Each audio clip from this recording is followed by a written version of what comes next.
Edge rusher Boogie Basham was a second-round pick for the Buffalo Bills, and now he's been traded to the New York Giants. Heading into his fourth season in the NFL, is it time for him to be able to live up to the pre-draft hype?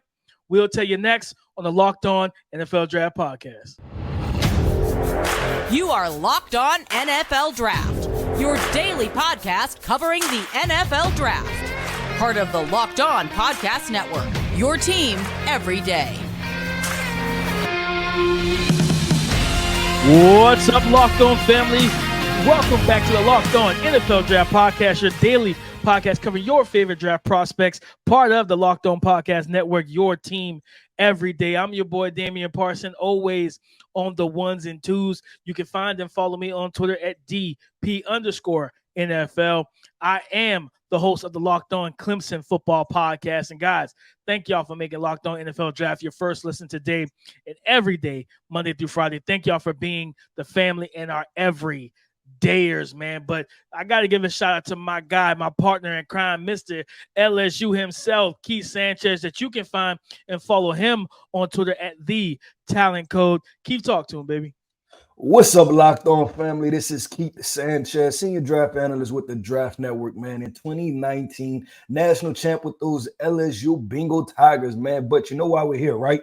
Myself, Damian Parsons, we are here to bring you that championship level content surrounding the draft 24/7, 365. Like we say, man, we don't stop, man. And guess what? We started preseason and preseason is over with. But with preseason being over with, we know there's a lot of cuts, DP. There are some players that are going to be moved around, and we've already hit the wire, right? We've hit the quote unquote waiver wire, trade wire. We're watching all the NFL news, man. And we wanted to talk about three players in what very important franchises, right? We're talking about the New York Giants. We're talking about the Carolina Panthers. And then Zonovan Knight was let go by the New York Jets. Obviously, they traded for Dalvin Cook. What is the best fit for Zonovan Knight? Can he help your team as a running back, man? So let's definitely get into this conversation, DP. I'm excited about this because I know that this free agency trade, whatever waiver wire you want to call it, man, is going to continue to roll throughout this thing. But first, let's get into our title sponsor. Today's episode is brought to you by LinkedIn Jobs. LinkedIn Jobs helps you find the qualified candidates that you want to talk to faster. Post your job for free at linkedin.com/LockedOnNFL. That's linkedin.com/LockedOnNFL to post your job for free. Terms and conditions apply. Boogie Basham, Carlos Boogie Basham, former Wake Forest Demon Deacon, second-round pick to the Buffalo Bills. And just for some context, Keith, in 3 years, this is going into his, I think this is his third year, if I'm not mistaken. And this is a guy that I know for me, coming out of Wake Forest, I was really excited for him, man. It's going to his third year. I think in the intro I said fourth year, but it's his third year. And last year he played more than he did in 2021, right? For pass rush snaps, he had 246 compared to 107. And you saw his numbers kind of increase in certain aspects, 13 pressures compared to 8 the previous year, 3 QB hits, 2 sacks, and stuff like that. But to be traded now, and the trade is very confusing a little bit to me, Keith, because Von Miller's not starting the season for them because he's going to be on the PUP list. So it's like, it's a situation where it's just like a change of scenery. Like the Bills are like, all right, maybe it's just time to cut bait. Let's go ahead and make waste, right? Like, okay, this pick didn't work out for us. It didn't work out for him. Maybe we just didn't fit. And then go ahead and trade him to the Giants. I think he gives them a really nice rotational piece on their defensive line, man. And for me, watching him, there were some concerns coming out. Could he be a true edge rusher? Was he going to be kicked down as like a 3-tech? Because he was like 275 pounds. Yeah, it's kind of a tweener, right? And right, yeah. You just kind of, I don't want to say you have concerns about those players, but you definitely want to draft with a plan. And DP, while you were talking, right, I was looking up the Buffalo Bills, their draft history over the past couple of years, and I want to talk about the front end of the draft, right? And obviously this year, they went Dalton Kincaid, Osiris Torrance, Dorian Williams with their first 3 picks. That obviously, you just put a question mark around it, right? Because we have to see how that's going to play out. But you go to 2022, Kaiir Elam, who I really like, right? And then they went James Cook and Terrell Bernard, which we'll see what, and I wouldn't even say we'll see, right? But I'm not sure on that.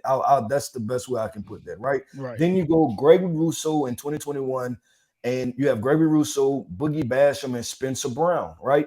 Then you go the year before that in 2020, and then you go AJ Epinesa, Zach Moss, and Gabe Davis. And my point is that I talked about drafting with a plan.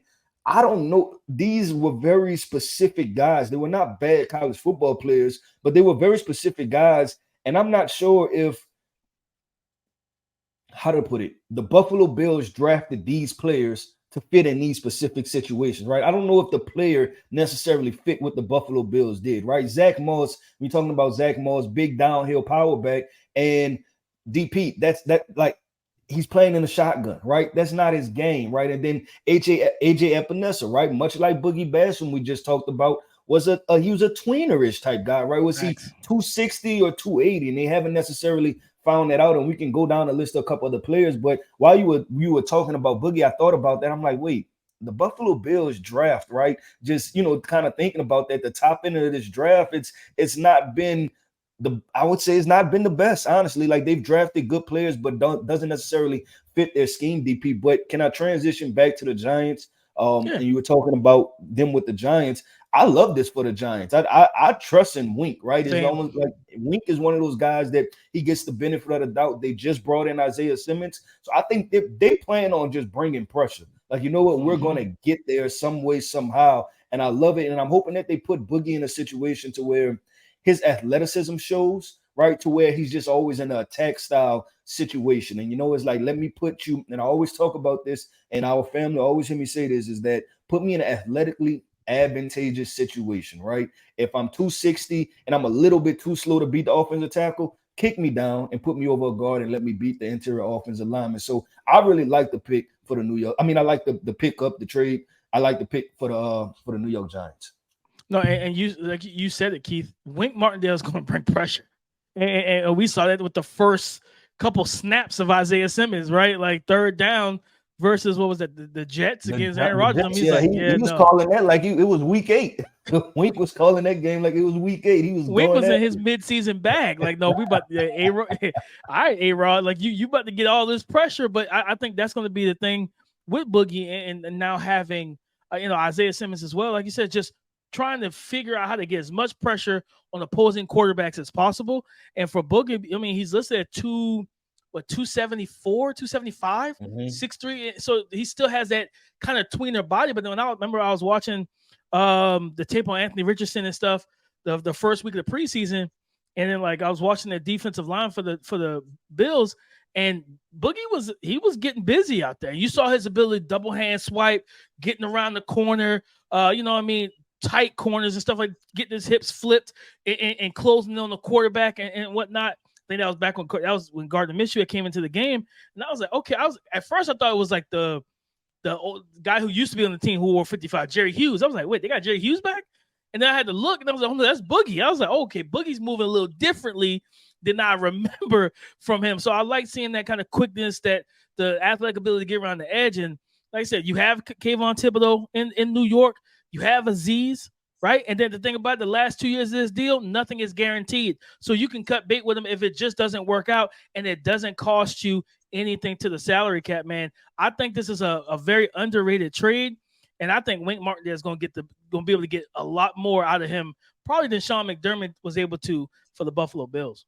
Yeah, I definitely agree. And this is a pickup that can be an underrated pickup. And I'll even say this, you notice this with the there's certain trends, like even with the Pittsburgh Steelers, right? They now have, if Nick Herbig is who he was in preseason, they have 3 edge rushers, right? And it's one of those things where, much like the wide receiver position, where you don't need 1, you don't need 2, you almost need 3, right? Like, obviously for injury concern, but just to be able to find that matchup, right? Because if offensive line, they have 2 defensive offensive tackles, it's like, you know what, we got to pick a weak spot, and we don't want you to be able to, we want to be able to dictate how we're going to win to you. So having 3 edge rushers, I think for defenses, pay attention to that, because I believe that that's going to be a trend, especially as they be New York Jets, right? New York Jets have probably 4 to 5 of them. 17.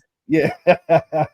They've loaded up on them this past offseason and the past couple of drafts. So DP, we're gonna keep this thing going, man. And guess what? We tap in. You say we locked on NFL draft. Tap in with us every day because we have relevant conversations, right? So relevant that we called out the Panthers yesterday, talked about how we did not care for their wide receiver core, and they heard us, right? They heard us because they went and made a trade, man, for Ihmir Smith-Marsette from the Kansas City Chiefs. Picked him up, man. He was a 5th-round draft pick in 2021, but he really came onto the scene this preseason, and he showed out. And so the Panthers traded for him.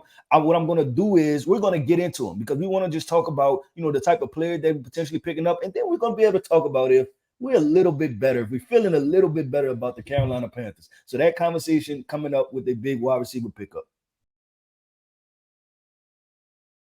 These days, every new potential hire can feel like a high-stakes wager for your small business. You want to be 100% certain that you have access to the best qualified candidates available. That's why you have to check out LinkedIn Jobs. LinkedIn Jobs helps you find the right people for your team faster and for free. Guys, all you have to do is create a free job post on LinkedIn Jobs, then add the purple hashtag hiring frame to your LinkedIn profile to spread the word that you're hiring. Simple tools at your disposal like screening questions that make it easy to focus on candidates with just the right skill set and experience so you can quickly prioritize who you'd like to interview and hire. It is why small businesses rate LinkedIn Jobs #1 in delivering quality hires versus leading competitors. So LinkedIn Jobs helps you find the qualified candidates that you want to talk to faster. Just post your job for free at linkedin.com/LockedOnNFL. That's linkedin.com/LockedOnNFL to post your job for free. Terms and conditions apply. Ihmir Smith-Marsette is headed to the Carolinas, man. After having a back-to-back, and I talked about it on my takeaway, during my takeaways on Monday, Keith.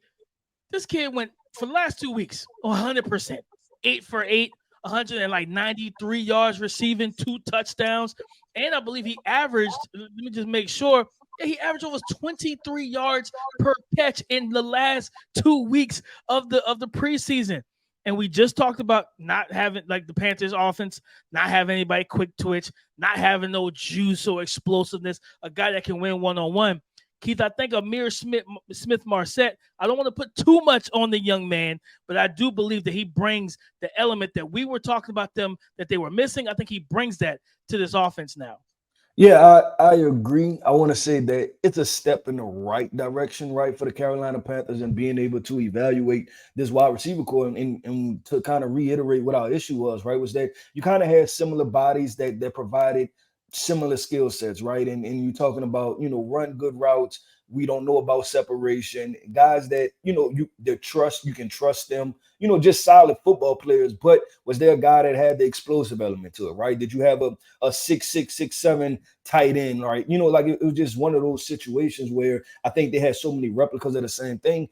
And, Ihmir Smith-Marsette coming here, like you said, DP, he kind of balances that out a little bit, right? Being that explosive guy. I'll be interested to see if they use him as to take the top off, because I know that DJ Chark has some of that element to himself, right? Or yep. When DJ Chark first entered the league, that's what he entered the league as, a guy to kind of take the top off. So I wonder if Ihmir is going to be that vertical threat, or if he's going to be that guy to kind of run those intermediate routes and get separation. But as for Bryce Young, much needed addition, and I think it'll be exciting to see what he does. And I'll say this: we talk about Boogie Basham to the Giants. I think this is a good situation for Ihmir Smith-Marsette, right? Because who knows if he's going to be wide receiver 3, 4, 5, 6, right? But with the Carolina Panthers, I think he has a much better chance of coming in there and being, okay, my floor could be wide receiver 3 or something like that. No, 100%. I think he ran in the 40 like a 4.43. But I think it's crazy. The 40 will always fool people where it's like, oh man, this big receiver ran a 4.45. And it's like, yeah, that's when he's at top speed. Like, you know what I mean? Does he have that explosiveness, that quick twitch within the first couple steps to an acceleration to gear past defenders? And I think Ihmir Smith-Marsette is going to bring that to this offense. And Keith, just give them, I think you to take your quote, you was like, in the quick game, you need somebody who can get open quickly. And I think Ihmir Smith-Marsette can bring that to this offense, man, because they really do. I mean, I think that Adam Thielen could be that quick game guy, but it's going to be more so out of bunch sets. You know what I'm saying? Kind of that Cooper Kupp type of role where we don't want you getting pressed at the line of scrimmage. We want to get you free runs on a flat-footed defender playing 5 yards off where you can break it either direction, and different things like that with the switch releases and delayed releases. So I think the scheme is going to help Adam Thielen get open a little bit more than Adam Thielen is going to get open on his own. But I think with Ihmir Smith-Marsette, he just brings the athletic ability that and the quickness that is missing because they cut Shi Smith, the wide receiver out of South Carolina. So he's been cut. We don't know if he's one of those kind of veteran cuts that they cut on cut day and then bring him back, you know what I mean, that same day, that type of thing. But truly, he was one of the only true, I would say, twitchy guys on the roster. So it's like you need that. Like Bryce Young is used to John Mechie, Jamison Williams, right? Guys who had speed, guys that could separate, guys that could win one-on-one. He's not used to guys that's going to take 15 seconds to get free. And it's like, that's not good, man. So I like this move a lot. And then what also it helps too, Keith, and I think, just from a big picture standpoint for the Panthers, they were trying to, like, quietly, it felt like they were trying to find who was their RB2 behind Miles Sanders.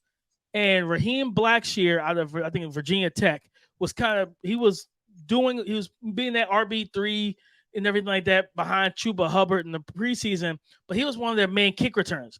Ihmir Smith-Marsette can be a big asset on special teams as a punt and kick returner. So that would move him potentially to the RB2 spot because Blackshear can pass protect, he can run the ball, but unlike Chuba Hubbard, he can actually catch the ball out of the backfield, and he's a creative runner as well. So I think this move can be kind of have some domino effects in a sense to help them in putting guys in more advantageous opportunities to help build this offense up. Because at the end of the day, they need as much elusiveness, quickness on the field as possible to help out their quarterback, man. Because having these big tower receivers is cool, but it's like, did y'all not learn from when y'all had Cam Newton and you gave him Devin Funchess and Kelvin Benjamin? Like, yeah, you got to the Super Bowl. That's because Cam Newton was Superman. Like, you know what I mean? Like, I like Bryce, but Bryce ain't Superman. All right, like he's not toting the rock 75 times for 900 yards. So you don't want to put him in those situations anyway. So yeah, let's not go back down that well again of big body receivers that aren't really good route runners, that can't separate, that the quarterback has to wait on. Let's get some more weapons. And I think, like I said, it's a step in the right direction. It's not a big Band-Aid to fix the whole wound. But, it's a couple stitches. Yeah, it's simply showing this. It's simply showing awareness, right? And like this, I don't want to ever, we're critical of, front offices and things like that. I understand that it's a difficult job, right? It's a very difficult job. I've done it. It's extremely difficult to be able to tell, how players are going to pan out, from time to time. So the expectation is not to never get it wrong, right? And for me, the expectation is for these franchises, and when I become extra critical of them, is when they do what's obviously wrong, right? Like that's the part that frustrates you, and you just want to see them. Hey, I made a mistake, and then now I'm trying to correct that mistake. But when you go to doubling down, right, on situations or doubling down on I'm going to get this, going to do this my way, then that lacks awareness to me. And then that's the part, like I said, I become extremely critical because I'm like, you're going against the grain of what's obvious, right? Like you're one of those people that's trying to tell me the sky is not blue when we all look up to the sky and see a blue sky. So that's the part of it. But man, I'm going to give the Panthers some credit because I said I was really close to being out.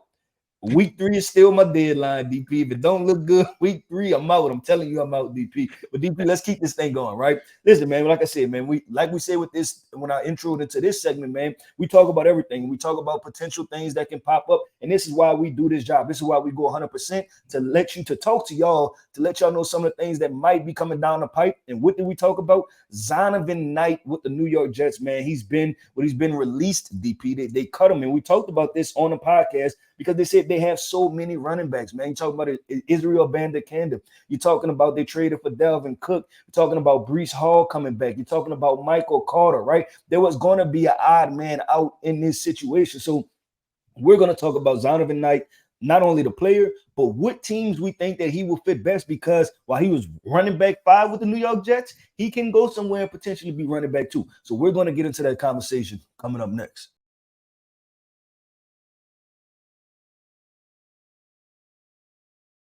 Zonovan Bam Knight, Keith, newly free agent running back from the New York Jets. And like you said, that room is so talented. They have 4 backs that somebody's going to be odd man out. And this is a talented, talented runner, just a talented player and versatile, Keith, because he's a kick and punt. He's a kick returner on special teams, a good one at that.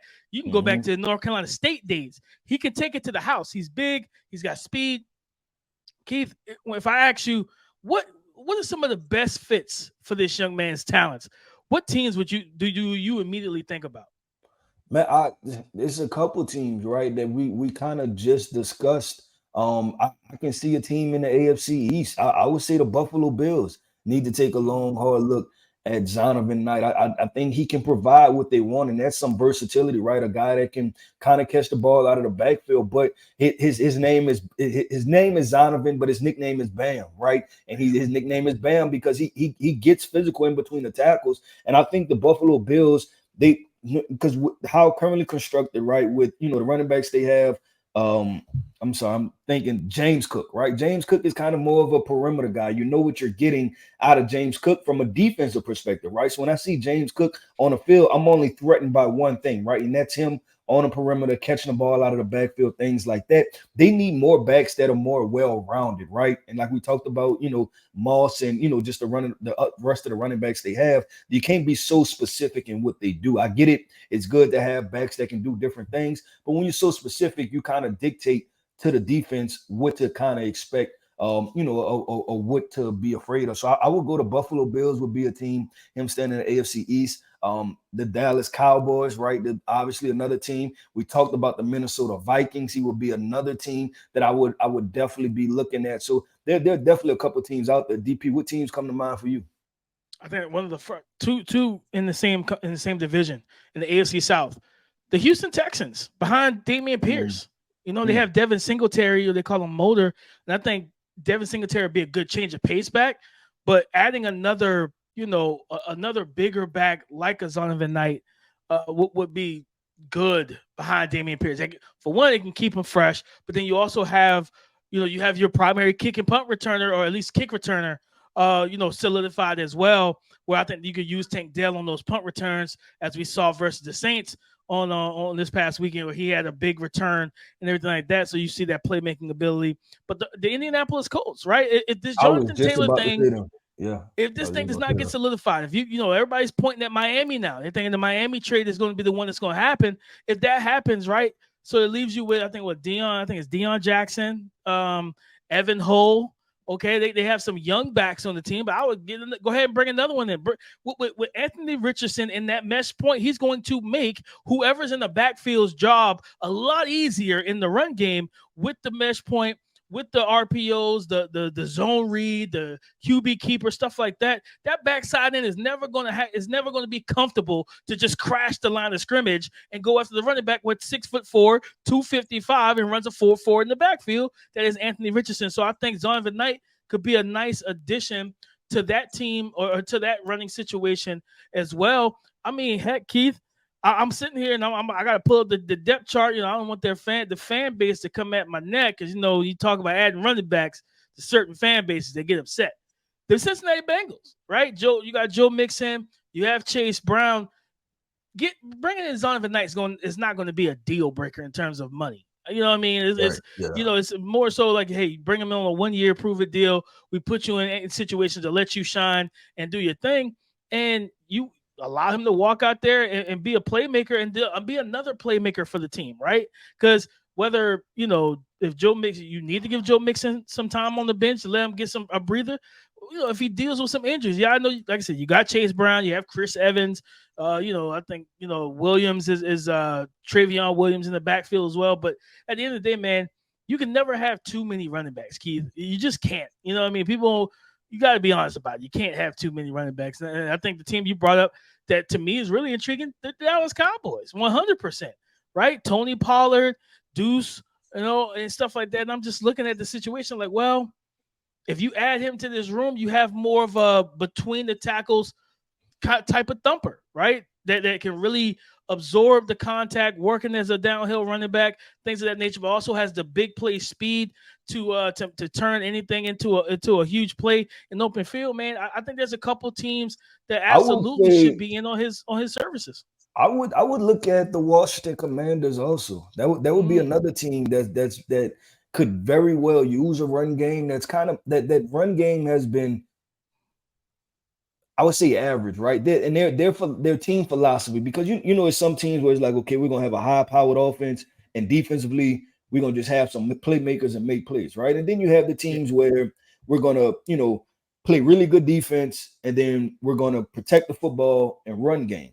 I feel like the Commanders is kind of halfway in and halfway out on that process, right? Because they've loaded up on the defensive side of the football as far as in the trenches, right? But then on the offensive side of the football, when it comes to running the football, having a consistent run game, I don't really love what the Commanders have back there. So you're talking about just adding another piece. You're talking about Brian Robinson. Obviously, this would be his first full year being healthy, right, from the injury. So I think that he could potentially be he can be a key piece in that backfield. As a matter of fact, I would say this: I like him coming out, right. I liked Zonovan Knight as much as I liked James Robinson. Brian Robinson, if not even more, honestly. So that I think the Commanders would definitely be a team to take a hard look at him. Keith, last year, week 12, week 13, week 14. 14 carries, 69 yards, 15 carries, 90 yards, 17 carries, 71 yards, and the touchdown in each of those games. Three consecutive games where he had 14 or more touches.